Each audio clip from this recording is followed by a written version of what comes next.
Queridos, nós vamos caminhar hoje à noite, se o tempo assim nos permitir, para uma espécie de conclusão dessa sequência, não é, que nós estamos trabalhando um pouco.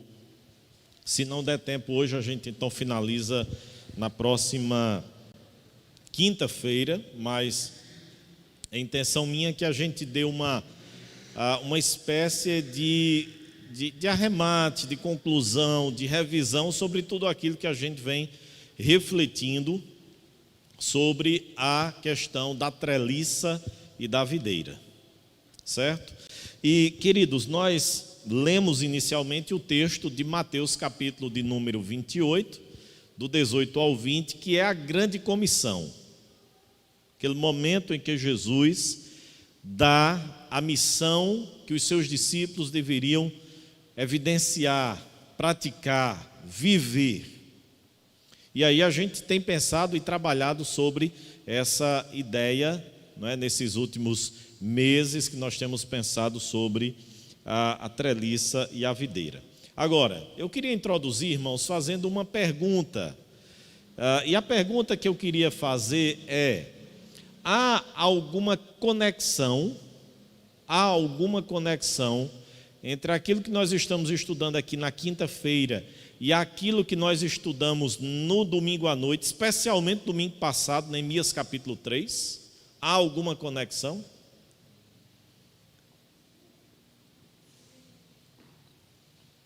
Sim, justifica a resposta.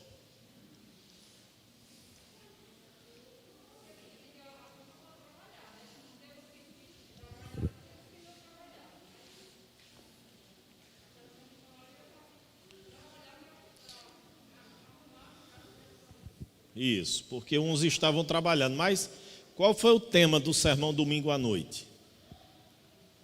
Qual é a palavra-chave que a gente viu lá no domingo à noite? Se alguém puder ligar um ventilador aqui para mim, um dos diáconos, eu agradeço, porque hoje, a despeito de ter chovido à tarde, mas está abafado agora à noite.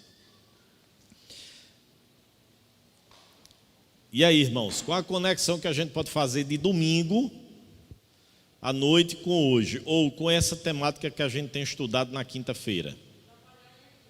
Trabalho em equipe. O que é que nós temos pensado aqui nas quintas, irmãos, quando a gente fala sobre a treliça e a videira? Ou quando a gente enfatiza a responsabilidade de cada crente? É justamente o trabalho em equipe. É justamente a responsabilidade que cada crente, que cada servo de Deus tem no reino de Deus. E, naturalmente, a gente desconectar a ideia de que eu só sou útil se eu tiver uma função na igreja, se eu tiver um cargo na igreja, ou se eu tiver um ofício na igreja. A gente precisa desconectar a nossa mente dessa visão arcaica, certo? E institucionalizada. Por quê? Porque se a gente abraça essa visão, nós nos tornaremos, não é, Rodolfo? O crente bancário. Rodolfo é o bancário crente. Mas é o crente bancário.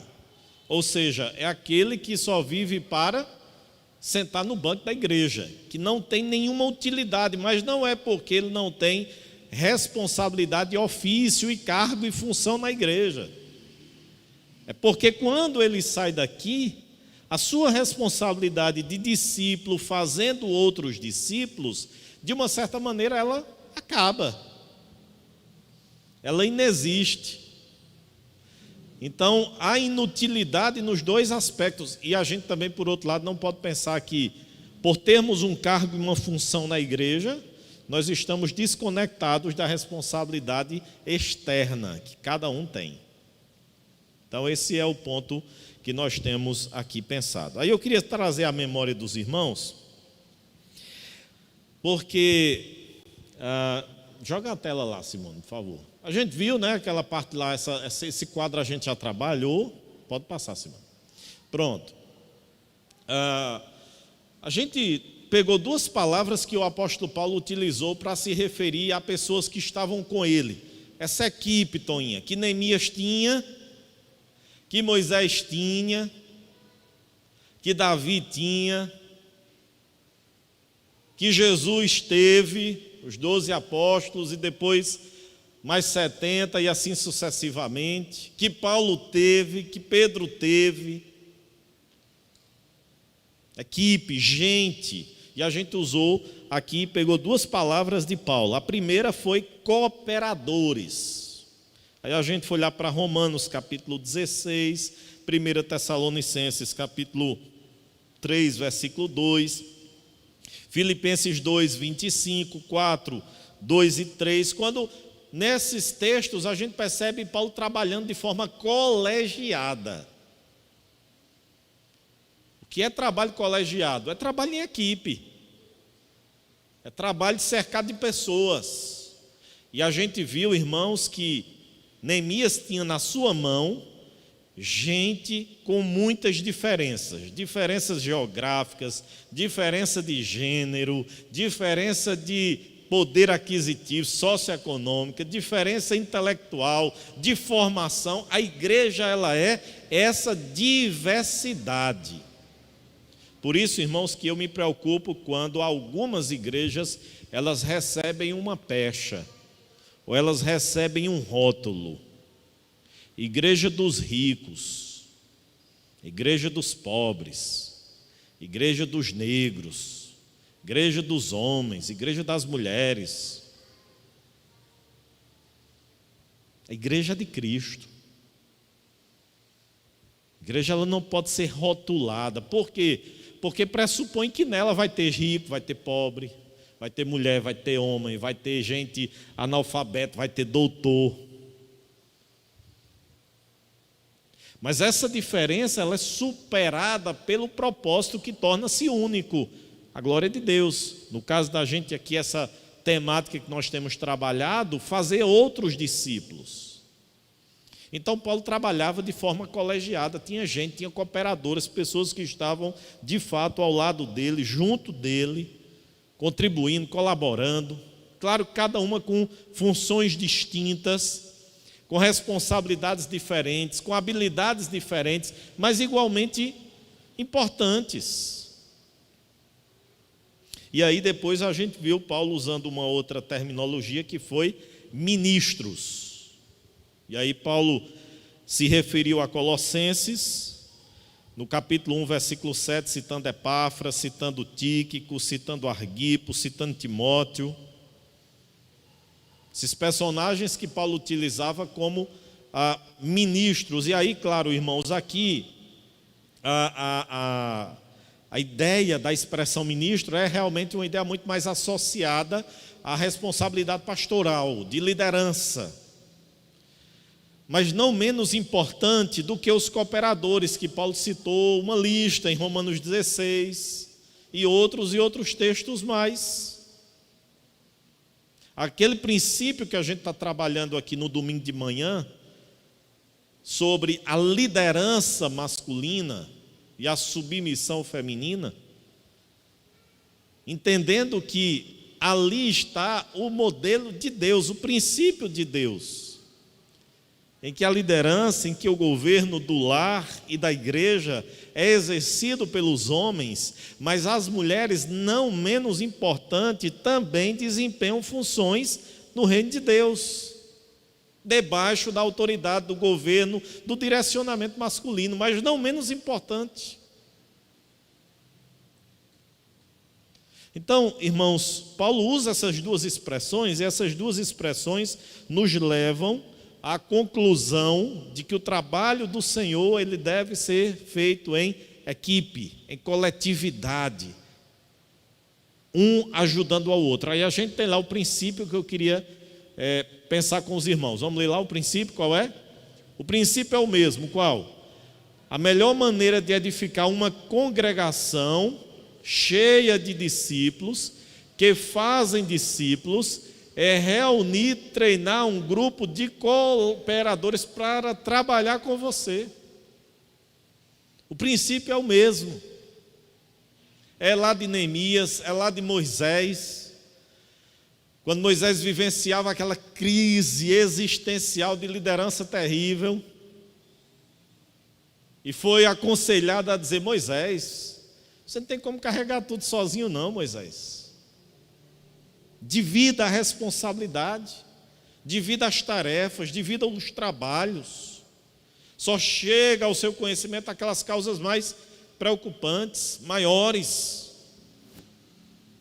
Porque, irmãos, o trabalho de Deus é assim. No Antigo Testamento foi assim, no Novo Testamento também é assim. Não é desempenhado por uma só pessoa, mas por uma coletividade, por um ajuntamento, por várias pessoas que entendem as suas responsabilidades e se dispõem a servir.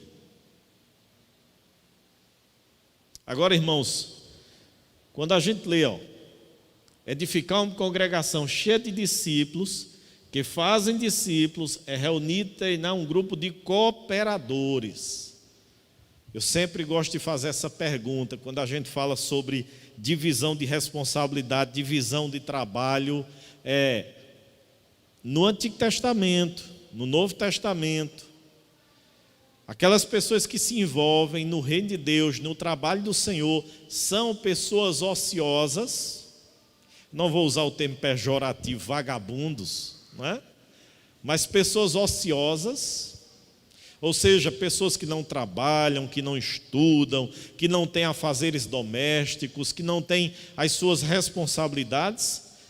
Essas pessoas que nós vemos na Bíblia, ajudando Paulo, ajudando Jesus, ajudando Neemias, ajudando Moisés, eram pessoas que viviam a ociosidade. Irmãos, quando Jesus chegou para chamar alguns discípulos, quando Jesus os encontrou, principalmente os que estavam lá no mar, ou chegando do mar, o que eles faziam, irmãos? Pescadores de homens. Jesus transforma pescadores de homens, pescadores de peixes, eram trabalhadores. Mesmo profissão indigna, ou uma profissão mal vista, como era coletor de impostos, mas era um trabalho. Era uma ocupação. Quando a gente vê lá em Atos, a Lídia era o que, irmãos? Vendedora de púrpura, era uma comerciante. Então a gente não vê pessoas que estavam trabalhando ociosas, porque hoje é a grande argumentação que as pessoas usam. Eu não tenho tempo. Eu não tenho tempo, eu estou cuidando da minha profissão, eu estou cuidando dos meus estudos, eu estou pensando no meu futuro, porque a igreja não vai me sustentar. E pensando no âmbito institucional, irmãos, eu fico a pensar que se no âmbito institucional a gente não se envolve, imagine no âmbito maior, mais amplo, que é esse que a gente está trabalhando aqui, de fazedor de discípulo, não aqui dentro. Fazedor de discípulo no dia a dia. Hoje um colega postou a capa do livro A Trelice e a Videira, ele está lendo, e aí ele disse: cada dia mais fico menos institucionalizado e mais fico relacional. Lendo A Trelice e a Videira, porque de fato é isso, queridos. Não tem como a gente trabalhar um conteúdo desse e a gente ficar ainda com aquela ideia arcaica, ultrapassada, de que o crescimento da igreja, de que a conversão de vidas se dará apenas por atividades institucionais. Conquanto as atividades devam ser as atividades institucionais devam ser objetivando fazer discípulos ou treinar pessoas para serem fazedoras de discípulos, não é esse o meio que Deus estabeleceu para o crescimento da sua igreja.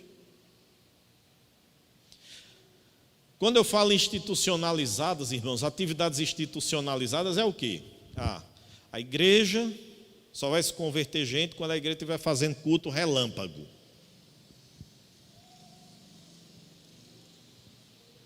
Quando a igreja estiver fazendo culto ao ar livre.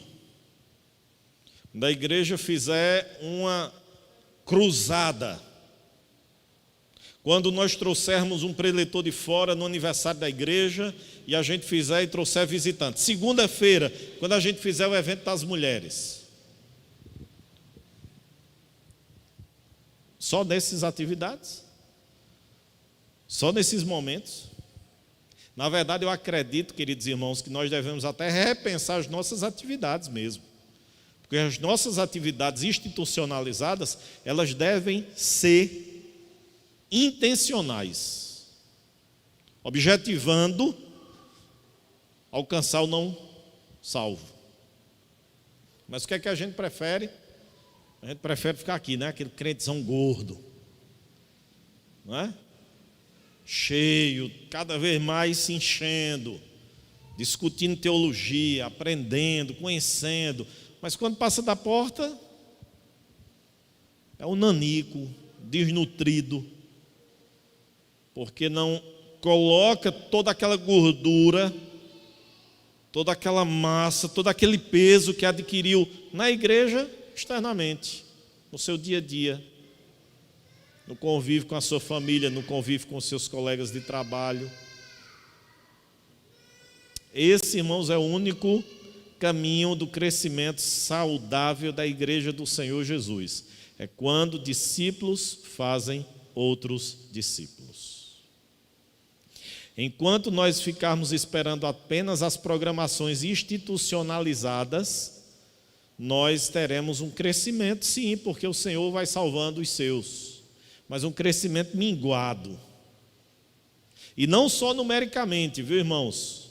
Porque numericamente pode até ter um volume maior, mas em termos de maturidade, vai ser um crescimento diminuto, medíocre, acanhado, porque não tem como.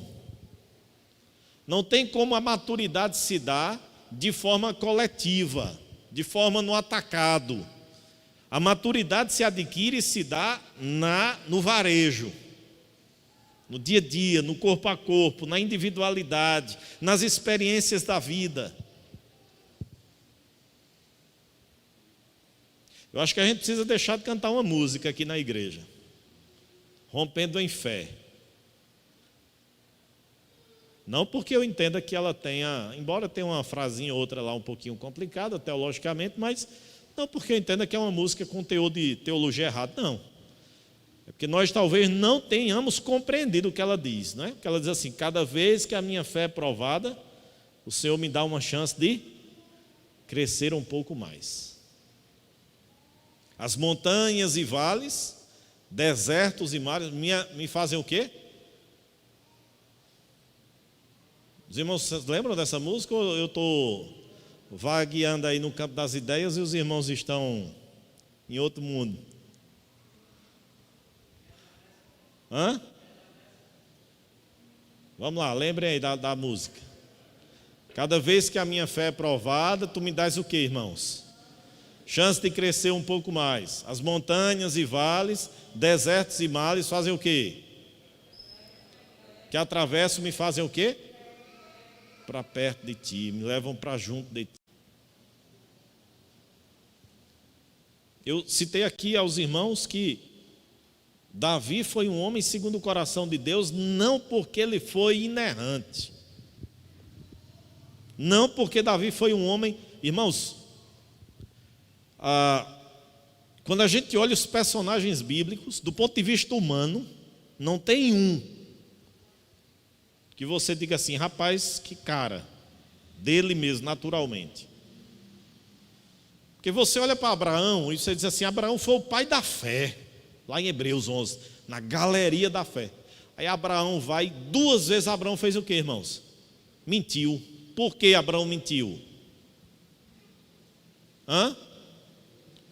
Qual foi o sentimento no coração de Abraão para fazê-lo mentir? Medo. Medo é o oposto de quê? De fé. Quem tem fé não tem medo. Quem tem fé tem coragem, tem ousadia. Como é que Abraão é o homem? Abraão é o pai da fé. Para os irmãos perceberem que o nosso Deus é justamente um Deus de transformar fracassados em envergonhados. E Paulo diz isso lá em 1 Coríntios, né? Deus escolheu as coisas fracas e loucas deste mundo para o quê? Para envergonhar aquelas que se consideram fortes e sábias. Inclusive, a maneira pela qual Deus escolheu salvar a mim e a você é a maneira fraca e escandalosa que o mundo assim vê, a cruz. E Deus escolheu justamente as coisas fracas, desprezíveis dessa vida, para envergonhar aquelas que se acham alguma coisa.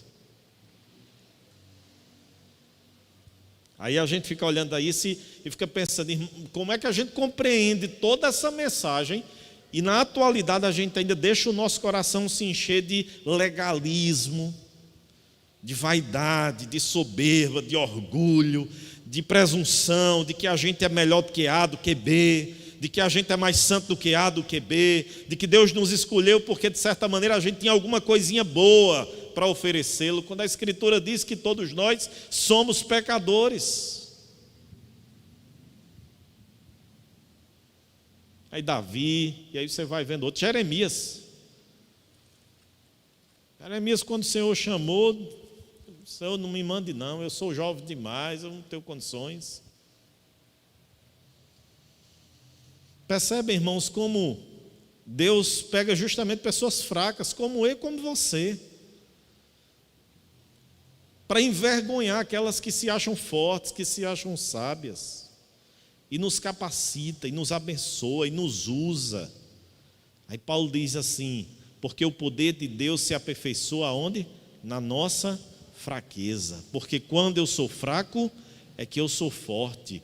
Quanto mais nós dependemos de Deus, mais Deus nos abençoa e nos usa. Irmãos, se os irmãos pegarem e resolverem fazer uma coletânea de grandes homens de Deus, eu não estou falando aqui de apóstatas, não.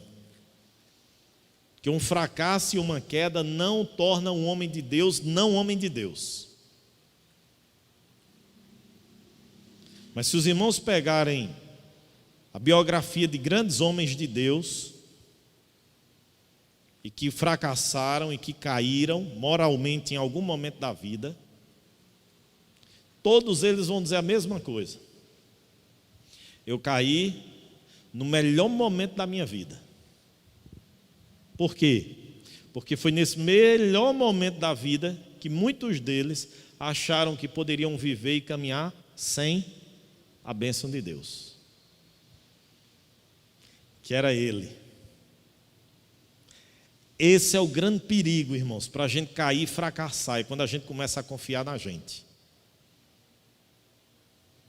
É claro que eu não vou citá-lo aqui como exemplo atual, porque infelizmente não há queda lá no passado, mas o que tem vivenciado hoje no presente, o que tem crido, o que tem dito, é de fato assim, lamentável. Mas Caio Fábio, em uma época posterior à queda, em que ele ainda estava num processo até de restauração, infelizmente depois desandou de vez do ponto de vista de crença, mas Caio Fábio chegou a dizer que ele caiu justamente no melhor momento do ministério dele, quando a agenda dele não tinha mais espaço para nada, quando ele era extremamente convidado no Brasil e fora do Brasil para ser conferencista, pregador de grandes eventos. E ele diz: faltava-me o essencial para a minha vida: oração e leitura da palavra. Irmãos, quando nós começamos a depender de nós, aí, meu amigo, se prepare que a queda está às portas. Quando a gente depende de Deus, quando a gente confia em Deus, quando a gente reconhece que não é nada sem Deus, é quando Deus está ali nos sustentando, nos abençoando. Que aí Paulo disse: é quando eu sou fraco, é que eu sou forte. O problema para Deus não é a nossa fraqueza, é a nossa força. O problema para Deus não é a nossa fraqueza, não. A gente chegar todo dia para Deus e dizer assim: Senhor, eu não tenho capacidade, não. Senhor, eu não tenho condições. Senhor, eu me sinto... Não é o problema para Deus. O problema para Deus é o contrário. É quando a gente nem ora para fazer alguma coisa, é quando a gente não lê a Bíblia todo dia, é quando a gente resolve as nossas coisas na nossa força. Aí a gente fica pensando: isso é só no âmbito da igreja? Não, irmãos. No geral. É no nosso dia a dia, nas profissões que cada um dos irmãos aqui desempenha, nos estudos. Não depende da gente, depende de Deus. A gente só consegue êxito de modo que glorifique a Deus quando a gente depende de Deus. Não é ser exitoso na vida de modo que o nome de Deus não seja glorificado, porque esse até os ímpios são. Um empresário ser próspero, ser bem-sucedido, mas ele não ser um instrumento para a glória de Deus, qual a diferença dele ser crente e ele ser ímpio? Nenhuma. Porque empresários ímpios também prosperam. Qual a diferença de um funcionário competente, elogiado pelos patrões, se ele nessa competência não glorifica a Deus? Nenhuma. Porque há ímpios também que são competentes em suas funções. Um estudante ser brilhante na escola, na universidade, sem isso redundar na glória de Deus, qual a diferença para o ímpio? Há estudantes de mentes brilhantes. Não crê em Deus. Então, é dependência de Deus, irmãos. Não é só para ter êxito nas coisas. É para que esse êxito redunde na glória de Deus. Aí a gente vê Neemias. Não é o êxito em si mesmo de Neemias que nos chama a atenção. É o reconhecimento que Neemias tem de que o êxito que ele estava tendo ali era dado por Deus e era para glorificar a Deus. Quando Jesus olhou para os seus discípulos lá no início, ele disse assim: vocês são sal da terra, luz do mundo, façam boas obras para que o vosso Pai seja o quê? Glorificado. Para que os homens vejam as boas obras em vocês e glorifiquem a Deus. As nossas boas obras não devem servir para a nossa glória. Rapaz, como fulano é gente boa. Fulano é gente boa porque o Espírito Santo de Deus habita nele. E a glória deve ser dada a Jesus. Fulano é uma bênção aqui no trabalho, mas Deus abençoa ele. Fulano está prosperando, é a bênção de Deus sobre ele.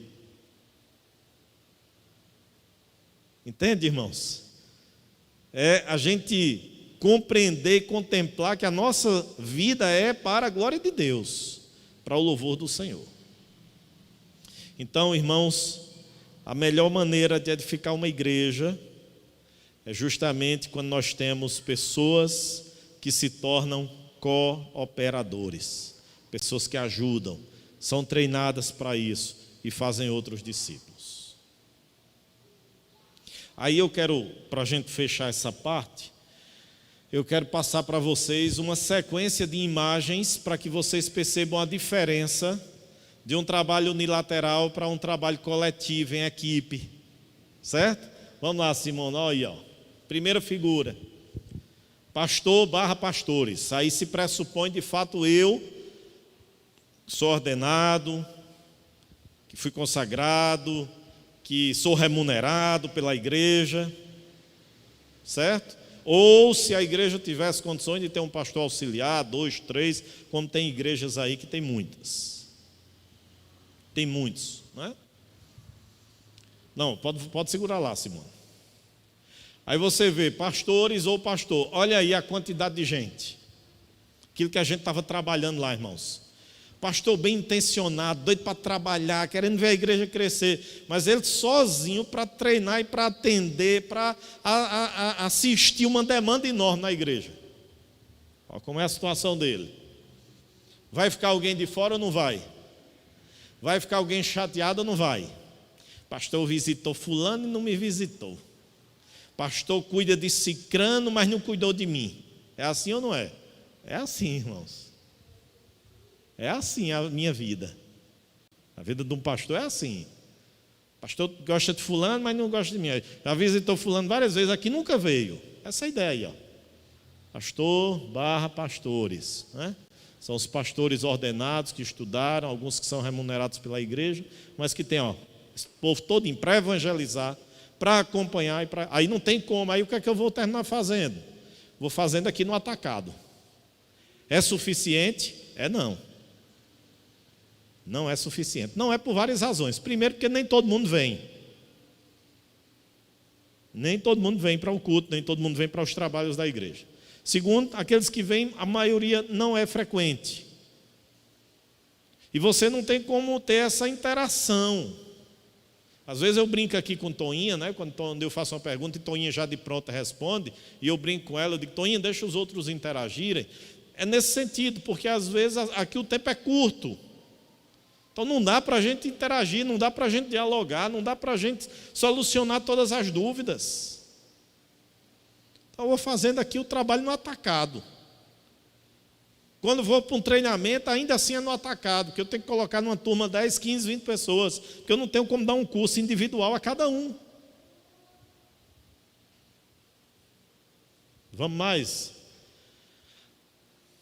Aí, irmãos, percebam depois, quando começam a chegar os cooperadores. Certo?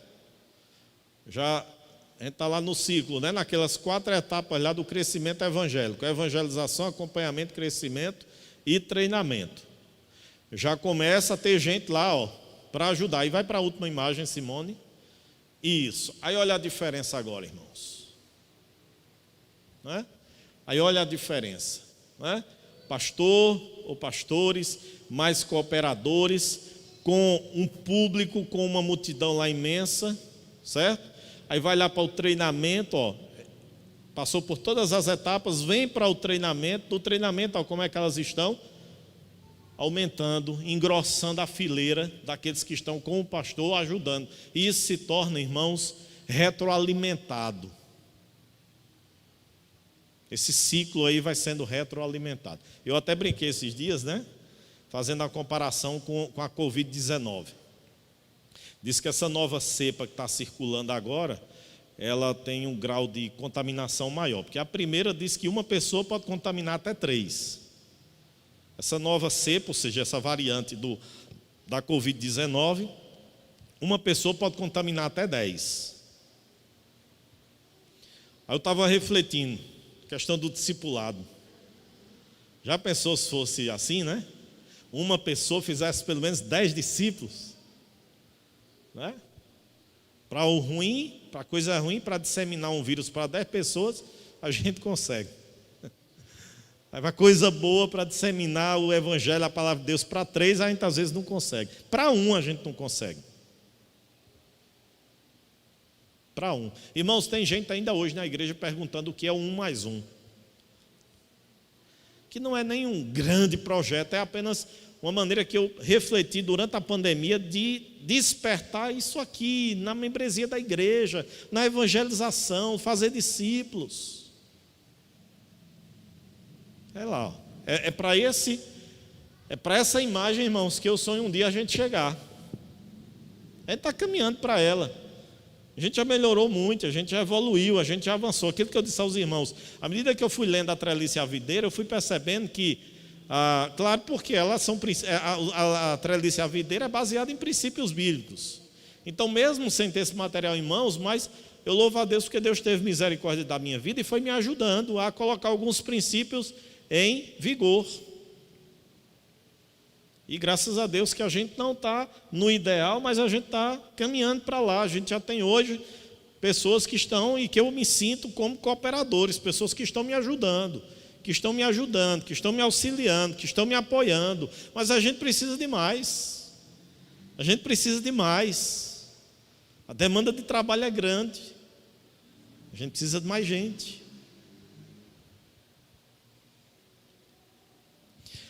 Deixa eu ver se eu coloquei um outro slide aí, Simone, veja aí. Não, coloquei não, irmãos. Mas eu queria citar brevemente, porque deixa a imagem lá dos cooperadores aqui embaixo, Simone, a terceira. Isso. Joga lá a terceira imagem. Isso, aí. Irmãos, o grande problema às vezes está aqui no afã que nós pastores temos para encontrar cooperadores. E às vezes a gente corre alguns perigos ou alguns erros, nós podemos cometê-los nesse desejo de ter cooperadores. Aí alguns cuidados que a gente precisa ter quando a gente fala sobre cooperadores. Primeiro deles, comprometer crenças e valores essenciais.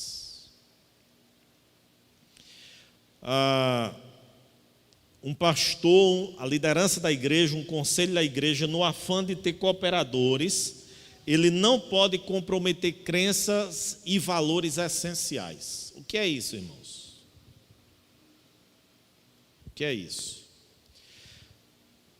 A igreja não pode ceder espaço e comprometer suas doutrinas básicas, seu sistema de governo básico, por causa da necessidade de cooperadores. Vou citar exemplos. E os irmãos sabem, mais antigos aqui. Havia oficiais aqui na igreja que não criam no batismo infantil. Havia oficial aqui da igreja que não cria na eleição. Havia oficial aqui da igreja que não cria no sistema de governo presbiteriano. Não serve. Para ser cooperador, não. Para ser ajudador, não. Porque quando a gente estabelece lá os princípios e os requisitos para um oficial da igreja e para uma liderança da igreja, ou há coesão de pensamento de ensino, ou não serve. Pelo menos comigo não trabalha. Eu não vou construir no domingo à noite para o indivíduo destruir durante a semana. Não tem como, irmãos. Eu vou dar um tiro no meu pé. Já pensou? Eu estou aqui no domingo à noite doutrinando na igreja, nesse caminho. Aí eu jogo um grupo familiar. Aí está lá um indivíduo na terça-feira no grupo familiar, não crendo naquilo que eu ensinei no domingo à noite, desfazendo na mente do povo. O que é que acontece depois? Ou um motim, ou uma divisão. Não tem como. Então, nós não podemos, pela necessidade de cooperadores, comprometer crenças e valores essenciais. A gente precisa, e Jesus deixou isso claro até no ministério dele como líder. Quem comigo não ajunta, faz o quê? Espalha. E eu não quero cooperadores para eu ajuntar com as mãos e ele vir espalhar com os pés. Aí nesse sentido eu sou centralizador, sou controlador. Por quê? Porque tem que perdurar uma visão única na igreja. E tem que ser a visão do líder, a visão do pastor, a visão da denominação. Não, porque eu acho, você achar, você acreditar, o problema é seu. Agora, no ensino da igreja, na pregação da igreja, na liderança da igreja, tem que concordar comigo. Se não concordar, pode ficar como membro, ajudando, colaborando, contribuindo em outra coisa. Mas no ensino, na pregação, tem que ser assim. Eu oriento, inclusive, isso, irmãos, de forma tanto aqui para membros como em outros. Tem gente que às vezes está numa outra denominação, não acredita, não crê. Diga, por que está fazendo lá, cara? Nós estamos recebendo, sábado, Deus permitiu, eu vou assumir receber 5 pessoas lá. Eu disse a vocês, todas 5 de outras denominações. Nenhuma era católico romano, se converteu, não. Era todas 5. Eu fiz uma pergunta única no conselho presbitivo, estava lá comigo. Por que foi que você resolveu sair lá da Batista? Por que foi que você resolveu sair lá da Congregacional? Por que foi que você resolveu sair lá desse movimento, desse ministério? Por que foi que você resolveu sair lá da Assembleia de Deus? Por Porque se alguma tivesse dito assim, pastor, foi porque lá eu não estava me dando bem com o povo, eu dizia, pois volto para lá. Mas aí, unanimemente foi, porque aqui a gente viu a exposição da palavra, porque aqui é ensinada a escritura, que aqui é ensinada a palavra e a gente foi comparando e vendo que não era assim. A gente foi vendo que não era assim. Aí sim, aí recebe na igreja, aí doutrina, ensina, para depois ajudar e servir. Da mesma forma que eu já disse N vezes, não concorda com o nosso sistema de doutrina, nosso sistema de governo, pode pedir a carta de transferência aí para outro lugar. Não nos abençoa e nem é abençoado, porque fica aqui e fica criando problema. Eu já orientei pessoas aqui que não vá para outra denominação, meu irmão, minha irmã, vai sem problema, vai na paz, vai na bênção. Procura uma igreja, uma doutrina, uma teologia, onde você se identifique, lá você vai servir melhor, desimpedidamente, porque aqui, enquanto aqui tiver, não vai ter espaço. Teve uma pessoa que reclamou um dia aqui, porque meu marido, o senhor não dá espaço. Não dou, irmãos, não vou dar. Se não crê no que eu creio, no que a Igreja Presbiteriana do Brasil crê, não pega no microfone na igreja, não dirige um grupo familiar, não tem oportunidade nem para fazer uma abertura de uma liturgia. Não tem. Eu não vou dar um tiro no meu pé. Eu prego de domingo a domingo, mas eu não dou espaço para quem não concorda com a doutrina e a teologia da Igreja Presbiteriana do Brasil. É lá. Cooperadores, sim, eu preciso de muita e muita gente, mas que eu não comprometa crenças e valores essenciais.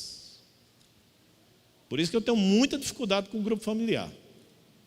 Muita dificuldade. Aqui a gente deveria, na época que fez só 4 grupos, Giva sabe disso, a gente deveria ter no mínimo 10 grupos. Mas cadê os líderes confiáveis? Para eu dizer assim, rapaz, fulano está lá e eu não estou presente, porque eu não sou onipresente. Mas cadê? O líder lá vai ensinar isso ou o líder lá vai aproveitar um espaçozinho para semear dúvida, contrariedade? Ou a gente veste a camisa, ou não dá certo. Pastor, eu não posso ser membro, pode ser membro da igreja, tal. Mas naquela função lá, cooperadores, ou veste a camisa, ou não dá certo. Principalmente na parte de ensino e pregação, de liderança. E aí, irmãos, diga-se de passagem, a Igreja Presbiteriana do Brasil é muito fácil de ser compreendida, porque ela é toda documentada.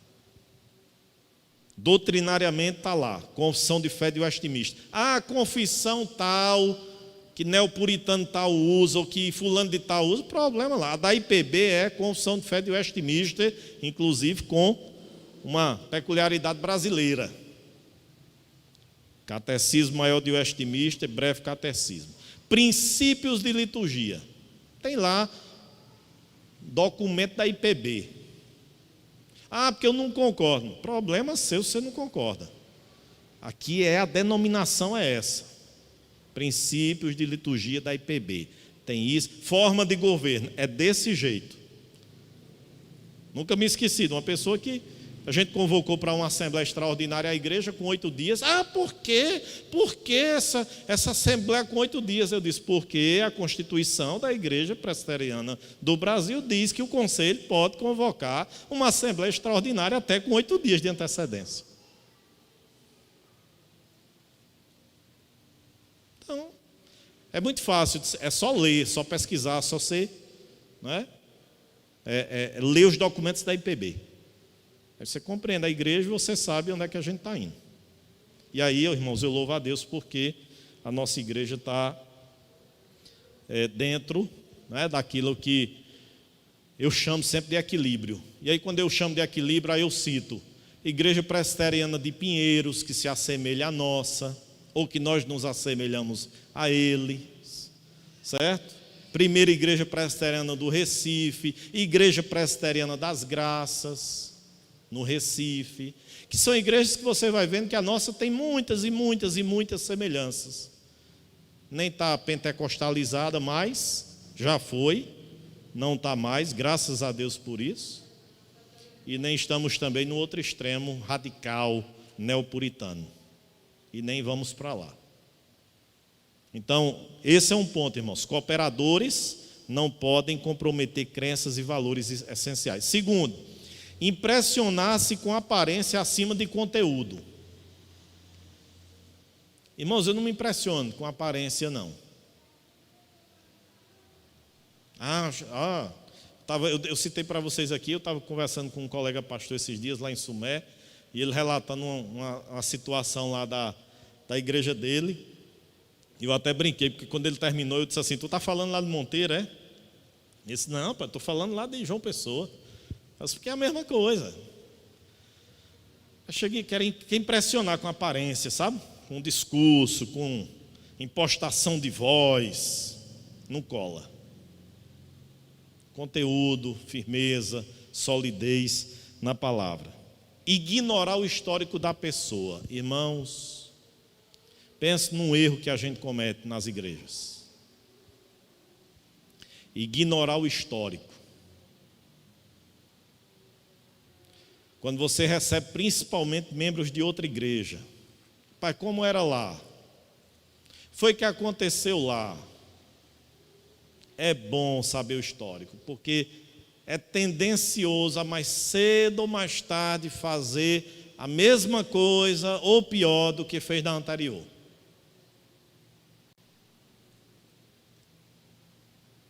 Tem que ter cuidado.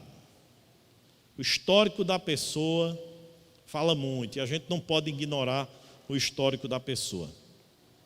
Escolher aqueles que não são bons em se relacionarem com pessoas. Tem gente que é complicada mais do que outras. Não é que é uma pessoa pior do que outras, não. É gente que é mais complicada, mais difícil de relacionamento. Tem gente que você se relaciona com muito mais facilidade. Tem outros que são mais difíceis. Ambos a gente tem que amar. Mas quando se pensa em cooperadores... tinha aí, Simone. O slide estava no 12, era? Olha lá, irmãos. Escolher aqueles que não são bons em relacionarem-se com pessoas.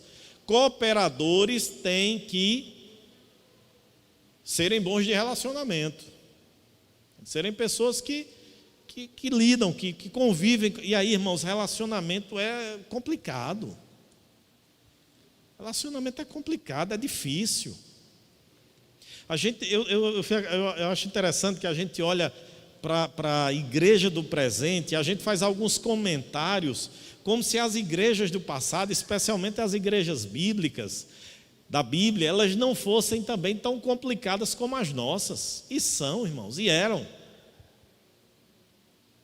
Vocês lembram duas personagens que Paulo cita na carta aos Filipenses, na igreja de Filipos, lá no finalzinho, duas mulheres, lembram do nome delas? Evódia e Sintique. Duas lideranças na igreja. O que é que elas estavam fazendo? Hoje é Evódia que vai dirigir o culto? Vou não. E um grupinho aqui. Hoje é Sintique que vai? Estou fora. Vamos aqui, ó. É Sintique que é a responsável por esse trabalho? Não apoio não, não ajudo não. É Evódia ali? Estou fora. Aí Paulo disse assim: rogo a Evódia e rogo a Sintique que pensem concordemente no Senhor. Lá em Corinto, irmãos, os irmãos sabem que perto de Corinto tinha um porto. E muitas pessoas trabalhavam lá no porto. Eram pessoas que serviam nos navios, trabalhavam no trabalho braçal pesado, no descarregamento, na limpeza, na manutenção, mas tinham pessoas ricas. O que é que acontecia, irmãos? Os ricos chegavam mais cedo, comiam e bebiam, porque era a festa ágape, que era celebrada junto com a ceia, com a Eucaristia. O que é que acontecia? Bebiam, comiam, aí Paulo disse assim: vocês são os glutões, vocês são os bebarrões, até que se embriague. Isso é reunião que vocês estão fazendo. Aí Paulo diz assim: vocês quando se reúnem para pior e não para melhor, porque cometiam o pecado da gula e o pecado da embriaguez, e o pecado do desamor. É por isso que Paulo vai lá no finalzinho do capítulo 11, que tem muita gente que acha que Paulo está dizendo ali em relação à Eucaristia. Não, Paulo estava falando em relação à festa ágape. Aí Paulo diz assim: assim, pois, irmãos, quando vos reunis, quem está com fome, come em casa. E esperai uns pelos outros, para que a festa fosse o quê? Coletiva, ricos e pobres, comendo a mesma coxa de frango, comendo a mesma comida boa, e não chegando tendo só os ossos. Complicado, irmãos. Gente complicada. Relacionamento é complicado. Paulo, quando estava lá com o Barnabé, o que foi que aconteceu com Paulo e Barnabé?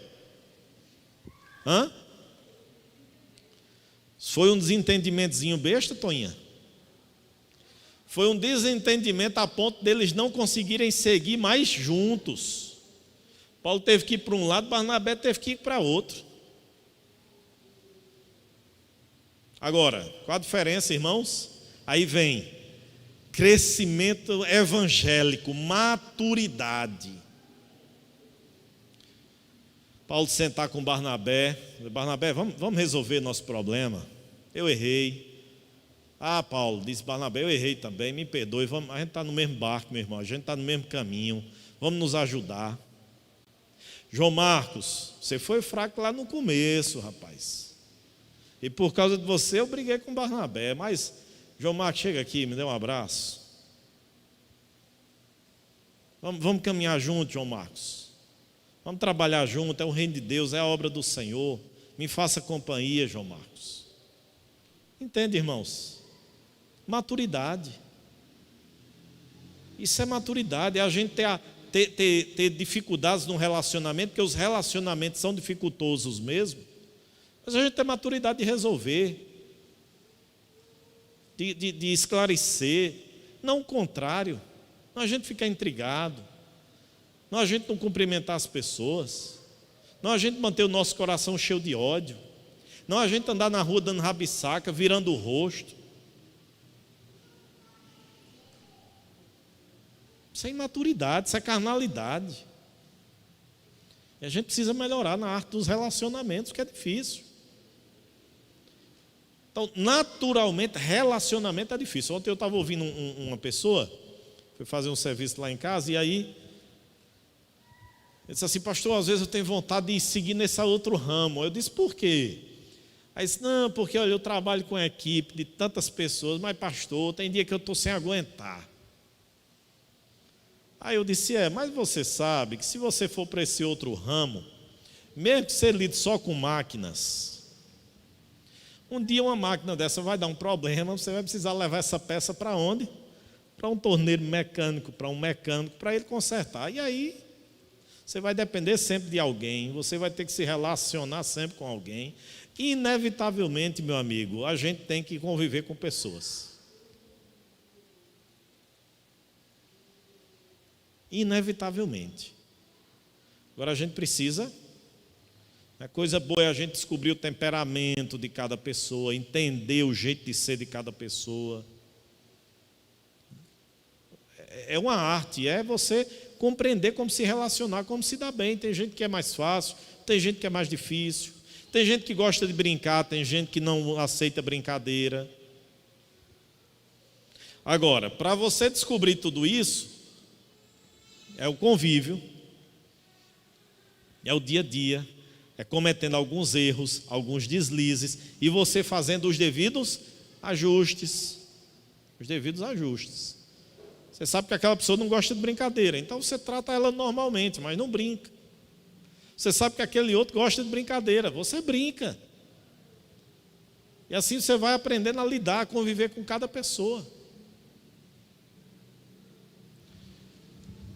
Recrutar em desespero. Outro problema sério, irmãos. Outro erro que nós cometemos. Campo missionário, isso acontece demais. O cara está lá com as mãos na cabeça, rapaz, não tem aqui músico, não tem quem toque, não tem quem cante, eu precisando. Aí de repente aparece, já vi tanta história de colega, que quando descobriu, a pessoa vinha com uma vida passada extremamente complicada, mas no desespero, foi botando qualquer um. Vai colocando qualquer um. E aí no desespero, quando você menos espera, cria-se um problema. Selecionar pessoas não ensináveis. Outro problema. Pessoa que nunca baixa a cabeça para aprender, para ensinar, para ser ensinado, aliás. Há pessoas aqui que eu não perco tempo, eu não discuto. Eu não discuto, não é porque eu não tenho argumentos contrários, não é porque eu não tenha fundamentação daquilo que eu creio para confrontar e refutar, é porque não é ensinável. Então, se não é ensinável, não vou perder meu tempo. O líder, ele precisa ser ensinável. Esses cooperadores, os cristãos de forma geral, os discípulos de Jesus, precisam ser pessoas ensináveis. E não é só no campo da teoria não, irmãos, é no campo prático mesmo. Campo prático. Há situações que a gente não tem como adicionar uma conjunção adversativa. É ponto final. Sabe o que é a conjunção adversativa? Quando você vai ensinar, vai corrigir alguma coisa. É assim, mas pastor, foi por causa disso. Todavia, revela que o nosso coração não é muito ensinável. Um coração ensinável é quando a gente está certo, tranquilo. Vou procurar melhorar, vou procurar mudar.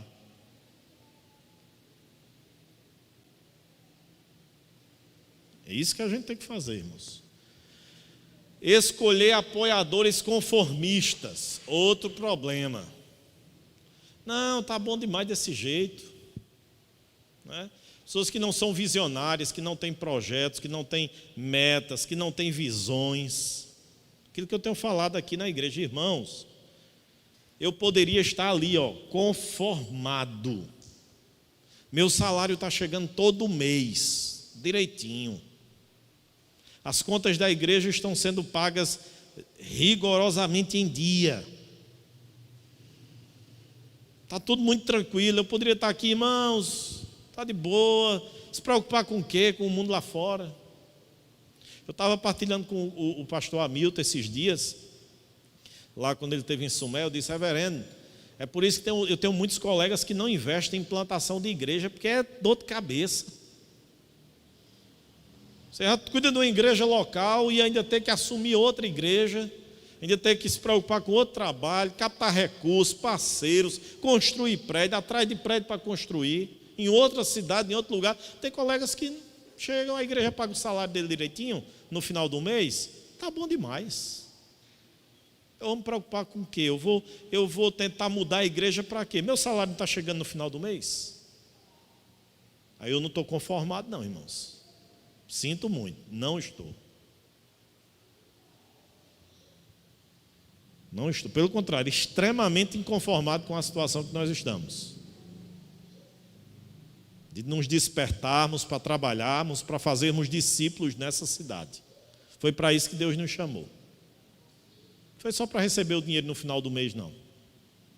Deus nos chamou para a gente trabalhar, para a gente ser luz, para a gente ser sal, para a gente fazer discípulo para Jesus.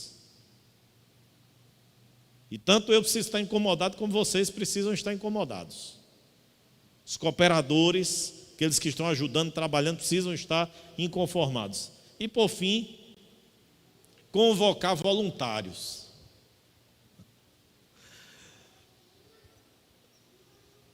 Esse é outro grande erro. Quem se voluntaria aqui para fazer isso, fazer aquilo outro? Irmãos, no reino de Deus não tem voluntário não. No reino de Deus tem o quê? Tem escravos. Essa expressão que é usada no Novo Testamento para adjetivar os discípulos de Jesus, doulos, escravos, que não tem vontade própria, que a vontade é do seu Senhor. A diferença é que esse Senhor é um Senhor de amor, de paz, que trata os seus escravos dando a sua própria vida para resgatá-lo e para pô-lo em liberdade. É isso que Paulo disse lá com Onésimo e Filemon. Onésimo fugiu, se encontra com Paulo, se converte. Aí Paulo diz: agora eu vou mandar você de volta lá para... Eu vou mandar você de volta agora, Onésimo. Aí Paulo olha para Filemon e diz: Filemon, você tem direito de tratar esse escravo fujão com o rigor da lei, mas use de graça, use de misericórdia e o trate como um irmão caríssimo. Aí Paulo diz mais: e se ele ficou te devendo alguma coisa, Filemon, coloque na minha conta, que quando eu for aí, eu vou pagar no lugar dele. Quem fez isso, irmãos? Isso é um tipo da obra de Cristo. Quem fez isso? Foi Jesus dizendo assim: Pai, perdoa Altino, esse miserável pecador, e o que ele deve, coloque em mim que eu pago no lugar dele, mas liberte ele, trate ele como um filho amado, reintegre ele, coloque ele para estar aqui junto com você, com o Senhor, meu Pai. Entende, irmãos? A gente não tem essa ideia de voluntário. Voluntário é lá fora, é uma ONG. Eu quero ajudar uma ONG aqui da cidade, eu sou um voluntário. Beleza, vá, faça o seu trabalho. Tem um projeto social, vá lá, se voluntarie. Igreja não tem voluntário. O reino de Deus não é formado de voluntários, é formado de servos, de pessoas que objetivam apenas satisfazer o seu senhor. E aquele escravo, aquele servo de orelha o quê? Furada. Vocês lembram dessa figura no Antigo Testamento? O escravo estava lá depois de um certo período, servindo a contento ao seu senhor. Ele tinha um período para que o seu senhor obrigatoriamente e legalmente fosse obrigado a dar o quê? A sua alforria. Aí o servo, o escravo, em gratidão ao seu senhor, fazia o quê? Furava a orelha e dizia assim: mas eu vou continuar sendo teu servo. Ingratidão. O tempo de obrigação do serviço dele já tinha passado, ele era alforriado, ele era livre, mas em gratidão ele furava a orelha e continuava servindo ao seu Senhor. É a gente, irmãos. O Senhor nos tratou de maneira muito boa, muito generosa, muito graciosa, muito amorosa. Aí agora a gente fura a orelha e diz assim: Senhor, eu quero servir ao Senhor agora. Não na base do esporão, não por medo do castigo, não é aquela imposição, faça isso, porque senão Deus vai castigar você. Não. Eu vou servir, Senhor, porque o Senhor me salvou, o Senhor me libertou, o Senhor me deu alforria. Gratidão, Salmo 116, que darei ao Senhor por todos os benefícios que Ele tem feito para comigo. Tomarei o cálice da salvação e invocarei o nome do Senhor. Cumprirei todos os meus votos na congregação dos santos. O que é que eu faço, Senhor, diante do teu amor? A gente cantou aqui, as meninas cantaram. Que eu posso te dar, Senhor, além de uma canção? A nossa vida por inteiro, consagrada, dedicada para o serviço e para a glória do nosso Deus. Escravo de orelha furada. Então, cooperadores na igreja não são voluntários. Mas eu não ganho nada da igreja. Eu não ganho nada do... Porque aqui a gente está num âmbito muito maior do que a igreja, né, irmãos? Não é só serviço aqui na igreja, não. É o reino. É um trabalho integral. A gente reserva parte do nosso tempo para o serviço aqui na igreja, quando a gente resolve abraçar uma função. Mas é como um todo, sai daqui e continua o nosso serviço. Chegar em casa, continua. Amanhã no trabalho, o trabalho eclesiástico, tudo bem, termina aqui no culto, quem é diácono fechou a porta, ajudou ali na recepção, quem ainda está na transmissão, quem está aqui pregando, data show, terminou. Mas quando terminar o nosso serviço ao reino de Deus, continua lá fora. não como voluntários, como servos. Então, irmãos, esses erros aí, nós precisamos ter cuidado para não cometê-los no afã de aumentar a fileira dos cooperadores. Que Deus nos dê graça, irmãos, que Ele nos abençoe e nos ajude a não cometer esses erros e a sermos de fato uma igreja saudável que produz discípulos para a glória e para o louvor de Jesus. Os cooperadores aqui da igreja, fiquem em pé para a gente orar.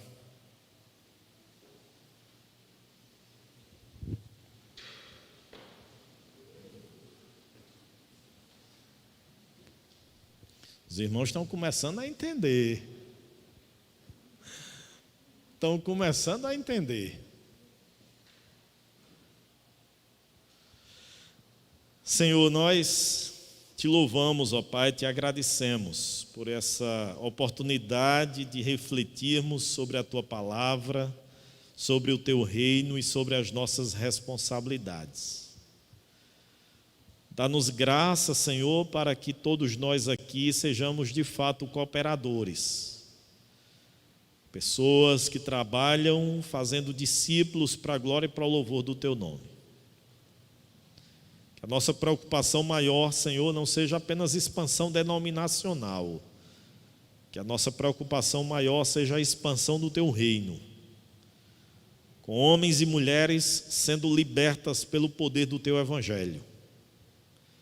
Por isso, nos enche de ousadia, de coragem, de intrepidez, para que a gente não tema absolutamente ninguém, somente ao Senhor.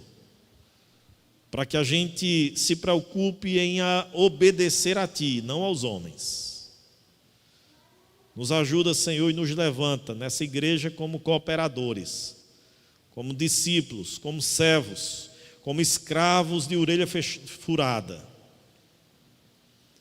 movidos por gratidão, movidos por o reconhecimento de que o que o Senhor fez por nós, nós não temos como pagar, nós não temos como recompensar. Por isso, Deus nos abençoa e nos usa, Senhor, para o louvor da Tua glória. Dá oportunidade aos Teus filhos, hoje à noite ou amanhã durante o dia, a que eles proclamem a Tua palavra, a que eles testemunhem de Ti, com vida e com palavras, e as palavras que o Senhor nos dê, para que a gente não fale de nós mesmos, mas para que a gente fale guiado pelo Espírito do Senhor. Nos ajuda, Senhor, e nos abençoa. Abençoa o nosso país, que vivencia momentos tão difíceis, abençoa os nossos estados, os nossos municípios, nos guarda, nos livra, Senhor, de adoecermos ou de perdermos pessoas queridas, mas ao mesmo tempo, Senhor, nos dá coragem para que a nossa obediência, acima de qualquer coisa, seja somente a Ti, para que o nosso comprometimento de honrar seja somente ao Senhor. Leva-nos em paz aos nossos lares, nos dá uma noite tranquila, nos abençoa, Senhor, nas atividades do próximo domingo, que sejam todas elas feitas para o louvor e glória do Teu nome. É isso, ó Pai, que nós te pedimos em nome de Jesus. Amém. Amém.